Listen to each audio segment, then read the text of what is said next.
देखिए, आज हम लोग यहाँ पे अंतर्राष्ट्रीय महिला दिवस 8 मार्च के लिए इकट्ठा हुए हैं।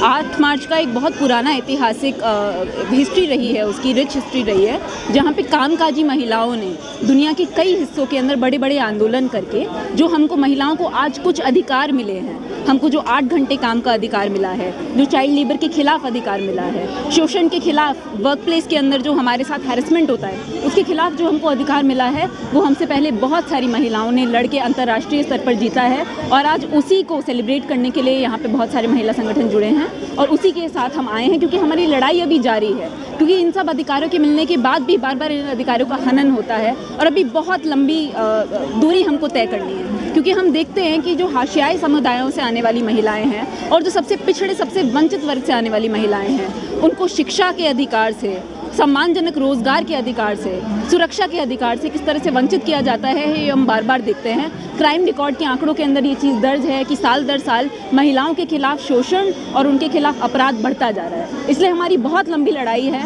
और हमारी बहनें जो हमसे पहले संघर्ष करके गई हैं, हम उन्हीं की विरासत को आगे बढ़ाएंगे। लंबी लड़ाई है, तो आपकी लड़ाई कब तक चलने वाली है? हमारी लड़ाई तब तक चलेगी जब तक इस समाज के अंदर जो वर्ग है और उस वर्ग के अंदर आधी आबादी महिलाओं की है, जो शोषित है कारखानों के अंदर, मिलों के अंदर, आदिवासी इलाकों में, बस्तियों में, जहाँ पे वो पिसने के लिए मजबूर है, जहाँ पे उनको शिक्षा से निकाला गया है, हम जब तक उनको वो अधिकार नहीं मिलेगा, बराबरी का हक नहीं मिलेगा, आगे बढ़ने का मौका नहीं मिलेगा, तब तक हमारा आंदोलन जारी है। सरकार तो कह रही है उन्होंने महिलाओं के लिए सारे शिक्षा के अधिकार दिए, वो तो काम कर रही है। शिक्षा के अधिकार पे अगर इस सरकार की बात कर ली जाए तो बड़ी बड़ी बातें करी जाती हैं, और सिर्फ बीजेपी सरकार की मैं बात नहीं करूंगी, मैं दिल्ली की आम आदमी पार्टी सरकार की भी बात करूंगी, कांग्रेस शासित राज्यों की भी बात करूंगी। हम देखते हैं हमारे देश के अंदर एक ड्यूअल एजुकेशन सिस्टम चलता है, दोहरी शिक्षा नीति चलती है। एक तरफ होते हैं बड़े बड़े प्राइवेट स्कूल जो लाखों के अंदर फीस लेते हैं छात्रों से, हर तरह की सुख सुविधाओं से लैस वो स्कूल होते हैं। दूसरी तरफ सरकार द्वारा चलाए गए, या मैं ये बोलूँ जनता के पैसे से चलाए गए जो सरकारी स्कूल है, जिसमें इस देश का गरीब हिस्सा पड़ता है,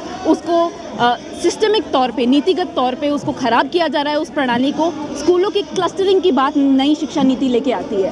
क्लस्टरिंग से मुझे ये बताइए कि जो दूर देहात इलाकों के अंदर मेरी बहनें रहती हैं, जिनके पास ऑलरेडी स्कूल की कमी है, आप उनका स्कूल बंद करके क्लस्टर में भेज देंगे तो वो कैसे वहाँ तक पहुँचेंगी? ना कोई बस की सुविधा है, ना कोई ट्रेन की सुविधा है, वो महिलाएँ कैसे आके पहुँचेंगी? सरकारी स्कूलों का हाल काफ़ी अच्छा, सरकार ने देखिए, एक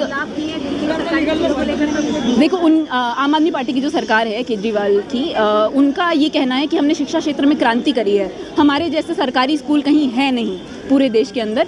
पर उनका ये जो क्लेम है, इसको हम इस बेसिस के ऊपर क्वेश्चन कर सकते हैं कि जो आम आदमी पार्टी के बड़े बड़े आला मंत्री हैं, जब मनीष सिसोदिया के बच्चे स्कूल में पढ़ते थे, अगर इतनी अच्छी शिक्षा स्थिति हो गई थी तो क्यों मनीष सिसोदिया ने अपने बच्चों को नहीं भेजा सरकारी स्कूल में पढ़ने के लिए? या अदर आला मंत्री हैं जो आम आदमी पार्टी के, इनसे पूछा जाए इनके बच्चे क्यों नहीं पढ़ते हैं सरकारी स्कूल के अंदर, अगर इतने अच्छे हो गए हैं सरकारी स्कूल? ये क्या करते हैं? इनकी पोस्टरिंग की टेक्निक है, कुछ चंद स्कूल ऑफ एक्सीलेंस बना के, कुछ केवी बना के उनके रिजल्ट को इस तरह से दर्शाया जाता है कि दिल्ली के अंदर शिक्षा की स्थिति सुधर गई है। अगर ऐसा है तो क्यों नहीं आम आदमी पार्टी के मंत्री भेजते अपने बच्चों को उस बेहतरीन स्कूल में पढ़ने के लिए? नहीं, उन स्कूलों के अंदर पढ़ने के लिए आज भी गरीब महिलाएं, गरीब बच्चे, हाशियाई वर्गों से आने वाले लोग आज भी उसके अंदर फंसे हुए हैं और उनको बराबरी की शिक्षा का अधिकार नहीं मिल रहा है। इस शिक्षा के साथ जब वो आगे बढ़ते हैं, जब वो कॉलेज में जाना चाहते हैं, जॉब करना चाहते हैं, हायर एजुकेशन के अंदर 12वीं तो हमको कंप्लीट करा दी जाती है, सबको पास कर दिया जाता है, पर कॉलेज में एडमिशन लेने में हमारी 13वीं हो जाती है। क्योंकि ये जो बड़ी बड़ी कट ऑफ है इन बड़ी बड़ी यूनिवर्सिटियों के अंदर, इसको गरीबों के बच्चे घटिया सरकारी स्कूल के अंदर पढ़ के भेद नहीं पाते। घटिया सरकारी स्कूलों के अंदर पढ़ के वो पिछड़ के घटिया ODL इंस्टीट्यूशन के अंदर चले जाते हैं, SOL और इग्नू जैसे इंस्टीट्यूशन के अंदर पढ़ने लगते हैं, जहाँ उनको किताबें नहीं मिलती, जहाँ उनको लाइब्रेरी नहीं मिलती, जहाँ उनको शिक्षक तक नहीं मिलते। अब मैं इसको कैसे अच्छी व्यवस्था कहूँ और कौन सी सरकार इसके ऊपर जवाब देगी? मैं केजरीवाल से पूछना चाहती हूँ, मैं मोदी जी की सरकार से पूछना चाहती हूँ और हर सरकार से पूछना चाहती हूँ, कांग्रेस शासित राज्य सब लोग जवाब दें, अपना एक ब्यौरा दें कि अगर ऐसा ही हो गया है कि शिक्षा के क्षेत्र में समानता आ गई है तो रिजल्ट क्यों नहीं दिखाता है? वो क्यों बड़े बड़े कॉलेजेस के अंदर प्राइवेट स्कूलों के छात्र भरे हुए हैं? सरकारी स्कूल के छात्र आखिर उच्च शिक्षा तक कैसे पहुंचेंगे? ये हमारा बड़ा सवाल रहा है। कुछ दिन पहले दिल्ली का मुख्यमंत्री केजरीवाल जी ने कहा था महिलाओं और युवाओं को दारू आसानी से मिल सकेगी,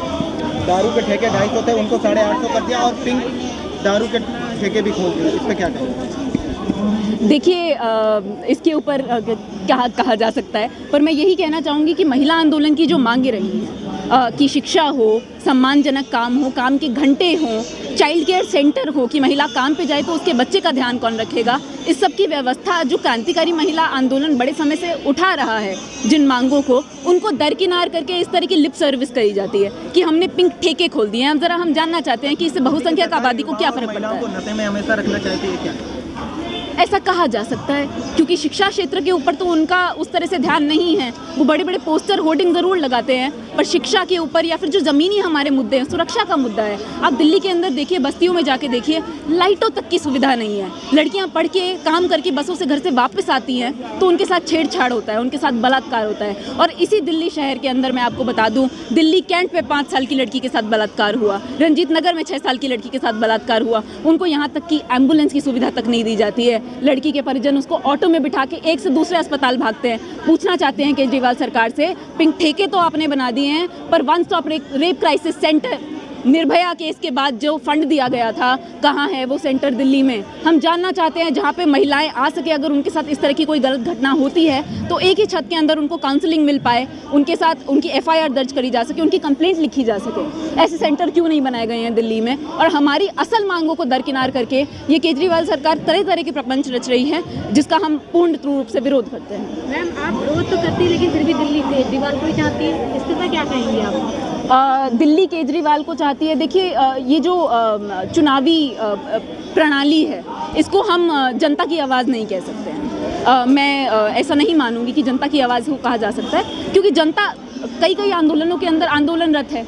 ऐसा नहीं होता है ना कि हमने 5 साल पहले सरकार चुनी, फिर 5 साल तक वो जो हमारे साथ करना चाहे करे, फिर हमको एक बार और वोट देने का मौका मिलेगा और हम दोबारा सरकार चुनेंगे। अगर ये जनता की सरकार है तो इसमें जनता की आवाज़ें क्यों नहीं उठाई जाती है? अगर ये महिलाओं की सरकार है तो महिला सशक्तिकरण की तरफ क्यों नहीं काम किया जाता है? ये हमारा सवाल है।